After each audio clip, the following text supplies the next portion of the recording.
വിളിക്കുകയാണ്. ഒന്നാമത്തെ ഉപദേശം തന്റെ പൊന്നുമോനെ വിളിക്കുകയാണ്. യാ ബുനയ്യ, യാ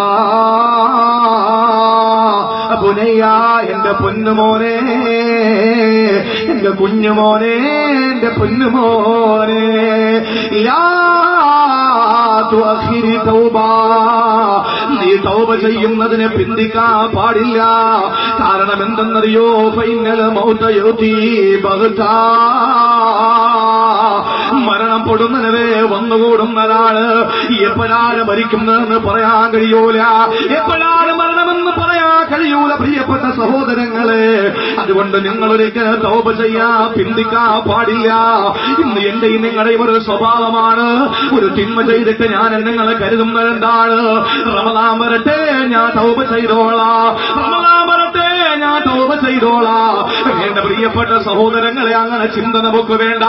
ഒരു തിന്മ ചെയ്തു പോയാൽ, സാന്ദർഭികമായി ഏതെങ്കിലും ഒരു സാഹചര്യത്തിന്റെ സമ്മർദ്ദം മൂലം ഒരു തിന്മ ചെയ്തു പോയാൽ ആ സെക്കൻഡിൽ റബ്ബിനോട് ചോദിക്കണേ, പടച്ച റബ്ബേ, അല്ലാഹുവേ, തെറ്റ് ചെയ്തു പോയി, അറിഞ്ഞുകൊണ്ട് തന്നെയാണ്, അതല്ലെങ്കിൽ അറിയാതെയാണ്, ഒറ്റയ്ക്കാണ് കൂട്ടായാണ്, രാത്രിയാണ് പകലാണ്, അറിഞ്ഞാണ് അറിയാതെയാണ്, ചെറുതാണ് വലുതാണ്, പടച്ചവനെ നിന്റെ മുമ്പിൽ കൈനീട്ടാൻ നാണക്കേടുണ്ട്. പക്ഷേ നിന്റെ മുമ്പിലല്ലാതെ ഞാൻ ആരുടെ മുന്നിലാ വരിക?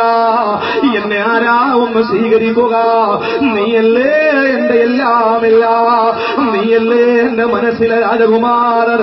അല്ലാഹുവേ, പടച്ചവനെ നീ സ്വീകരിക്കണയല്ല എന്ന് പറഞ്ഞ് പടച്ചോന്റെ മുമ്പിൽ കരഞ്ഞൊന്ന് ദുആ ചെയ്താൽ, ഒന്ന് പശ്ചാത്തപിച്ചു തൗബ ചെയ്ത് മടങ്ങിയാൽ അല്ലാഹു ആ തൗബ സ്വീകരിക്കും. മോളെ, സീരിയൽ കണ്ടുപോയ പെങ്ങന്മാരോട് പറയുകയാണ്, എങ്ങനെ കാണാൻ കഴിയും എന്റെ പ്രിയപ്പെട്ടവരെ? ആയത്തവിടെ നിൽക്കട്ടെ, ഹദീസ് അവിടെ നിൽക്കട്ടെ.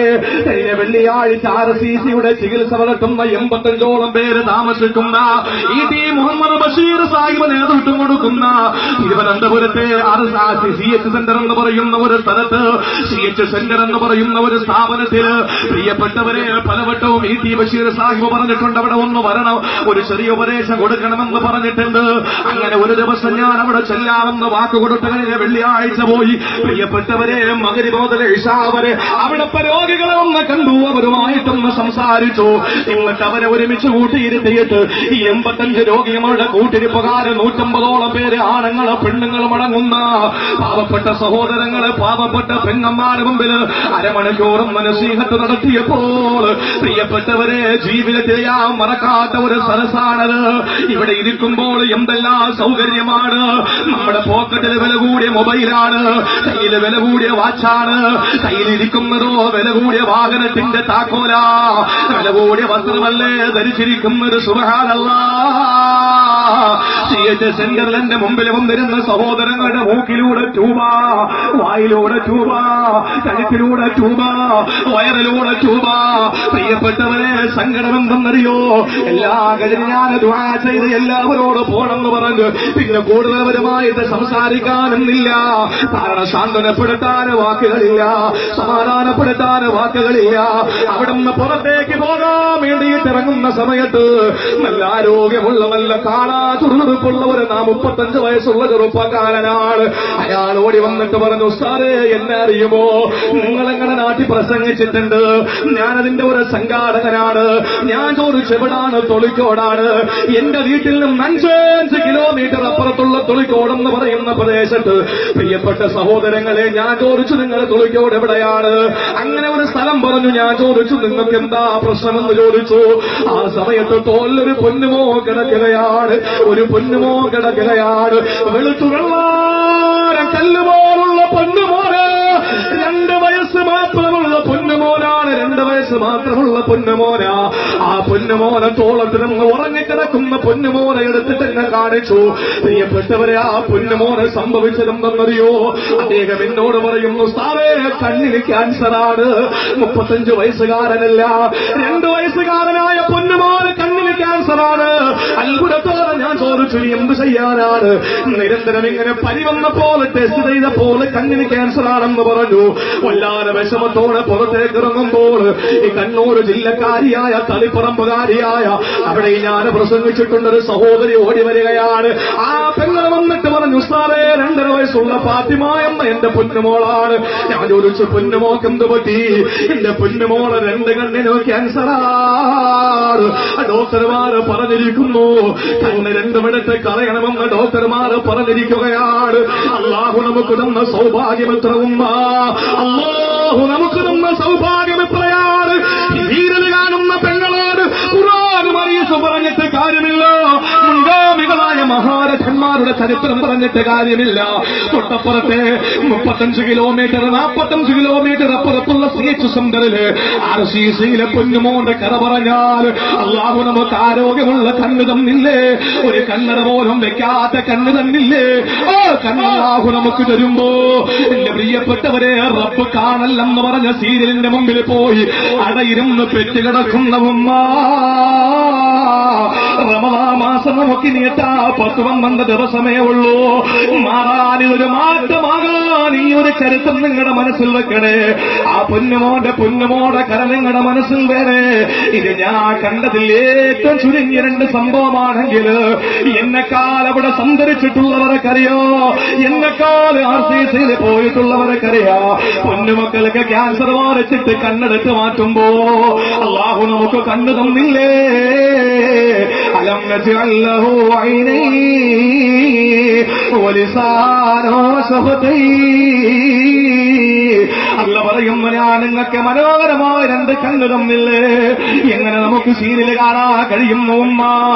എന്തിനാണ് സീരിയൽ കാണുന്നതെന്റെ പെങ്ങള്? വെറും അഭിനയമല്ലേ, വെറും പ്രഹസനമല്ലേ? എങ്ങനെയാണ് നമ്മുടെ ജീവിതത്തെ അത് സ്വാധീനിക്കേണ്ടത്? അതുകൊണ്ട് മാറ്റിവെക്കുമോളെ, മാറ്റിവെക്ക് പ്രിയപ്പെട്ടവരെ. നമുക്കൊന്ന് മാറി ചിന്തിക്കാം, എന്നിട്ട് അല്ലാഹുവിന്റെ ദീനിലോട്ടൊന്ന് കടന്നു വരാ. സീരിയൽ കണ്ടുപോയ ഉമ്മമാരോട് പറയുകയാണ്, ഇന്ന് രാത്രി നിങ്ങൾ തൗബ ചെയ്യാതെ കിടക്കല്ലേ. എന്തുകൊണ്ടെന്നറിയോ?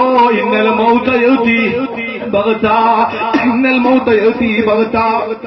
മരണം പെട്ടെന്നാ വരിക, മരണം കൊടുമനവയാണ് വരിക. എപ്പോഴാണ് മരിക്കുന്നതെന്ന് പറയാൻ കഴിയൂല. എത്രത്തോളം എന്നറിയുമോ സഹോദരങ്ങളെ? അബൂബക്കർ സിദ്ദീഖ് റളിയല്ലാഹു തആല അൻഹുവിന് രോഗം വന്നു. വല്ലാത്ത പനിയാണ്. മക്ക വിട്ട് മദീനയിലെ പാലായനത്തിന്റെ പിറ്റേ ദിവസത്തിലാണ്. ഇന്ന് ഉംറയ്ക്ക് പോകുന്നവർക്ക്, ഹജ്ജിന് പോകുന്നവർക്ക് മദീനയിൽ ചെല്ലുമ്പോ പനി വരാറുണ്ട്. അത് നല്ല ലക്ഷണമാണ്. അല്ലാഹു ഉംറ സ്വീകരിച്ചു എന്നതിന്റെ അടയാളമാണ്. കാരണം നബി തങ്ങൾക്ക് മക്ക വിട്ട് മദീനത്തെത്തിയപ്പോൾ പനി വന്നിരുന്നു, സുദീഖിന് പനി വന്നിരുന്നു, ആയിഷാക്ക് പനി വന്നിരുന്നു. അതുകൊണ്ട് നമുക്ക് പനി വരുന്നത് നല്ലത് തന്നെയാ. അങ്ങനെ സുദീഖുൽ അക്ബർ തങ്ങൾക്ക് പനി വന്നു. ആ പനി എങ്ങനെ ഉണ്ട് വാപ്പാന്ന് ചോദിക്കാ. പൊന്നുമോൾ ആയിഷ ഓടി അടുത്ത് വരുന്ന സമയത്ത് ആയിഷ റളിയല്ലാഹു തആല അൻഹാ പൊന്നാര അബൂബക്കർ എന്ന വാപ്പയോട് ചോദിക്കുന്ന, വാപ്പാ എങ്ങനാണ് രോഗശിവയുണ്ടോ എന്ന് ചോദിക്കുമ്പോ വാപ്പ പറഞ്ഞ മറുപടി എന്തെന്നറിയുമോ? കുല്ലുമരിഇൻമോ ശഫീഉനു ഫീ അഹ്ലിഹി വൽമൗതു അദ്നാ മിൻ സിറാഖി നഅ്ലിഹി. പൊന്നുമോളെ, എല്ലാവരും പ്രാർത്ഥന കഴിക്കുകയാണ്, എല്ലാവരും ഒരുമിച്ചിരുന്ന് ഭക്ഷണം കഴിക്കുകയാണ്. വാപ്പയുണ്ട്, ഉമ്മയുണ്ട്, മക്കളുണ്ട്, സഹോദരങ്ങളുണ്ട്, കൂടെ പുറപ്പുണ്ട്. എല്ലാവരും അടുത്തടുത്തിരുന്ന് ഭക്ഷണം വിളമ്പി കഴിക്കുമ്പോ